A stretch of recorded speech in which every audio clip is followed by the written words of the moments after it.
Assalamualaikum warahmatullahi wabarakatuh.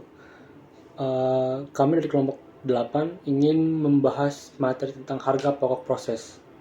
Sebelumnya perkenalkan, nama saya Rizky Ramdhani dan rekan tim saya yaitu Adelia Putri Widya dan Evita Riana. Metode harga pokok proses. Di dalam metode ini, biaya produksi dikumpulkan untuk setiap proses selama jangka waktu tertentu, selama periode tertentu, dengan jumlah satuan produk yang dihasilkan dari produk tersebut selama jangka waktu yang bersangkutan. Metode pengumpulan biaya produksi ditentukan oleh karakteristik proses produksi perusahaan. Karakteristik harga pokok proses. Macam-macamnya yaitu pertama ada produk bersifat homogen. Sumber daya yang dikonsumsi setiap unit produk sama. Yang kedua ada proses produksi berlangsung secara kontinu atau berkelanjutan. Yang ketiga ada produksi dilakukan secara massal untuk mengisi ketersediaan. Kemudian ada yang keempat yaitu produksi melewati beberapa departemen sebelum menjadi barang jadi. Yang kelima ada setiap departemen membuat laporan harga pokok produksi di akhir periode. Kemudian yang keenam ada biaya produksi dibebankan secara periodik per departemen.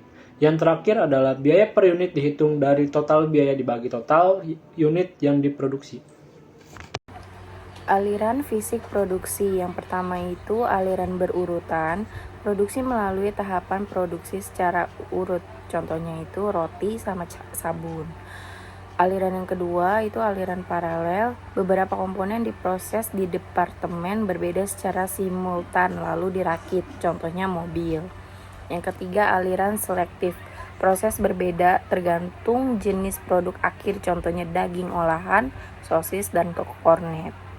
Pencatatan akuntansi biaya produksi ada 3. Yang pertama biaya bahan baku dicatat secara periodik ke setiap departemen. Yang kedua biaya tenaga kerja dihitung dan didistribusikan sesuai jam kerja per departemen. Biaya overhead pabrik terdiri atas biaya sesungguhnya dan biaya yang dibebankan.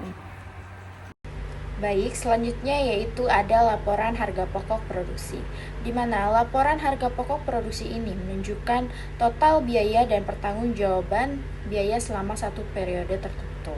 Kemudian ada bagian dalam laporan harga pokok produksi. Yang pertama yaitu ada data kuantitas. Jumlah unit yang diproses, ditransfer, dan sisa dalam proses data kuantitas menunjukkan jumlah unit produk yang diproses dalam suatu departemen pada periode tertentu, misalnya dalam periode 1 bulan.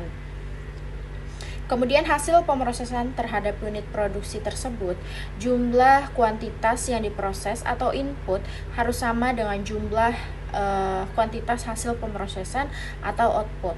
Kemudian input terdiri atas unit proses persediaan awal ditambah unit masuk proses atau diterima dari departemen sebelumnya ditambah dengan unit ke produksi.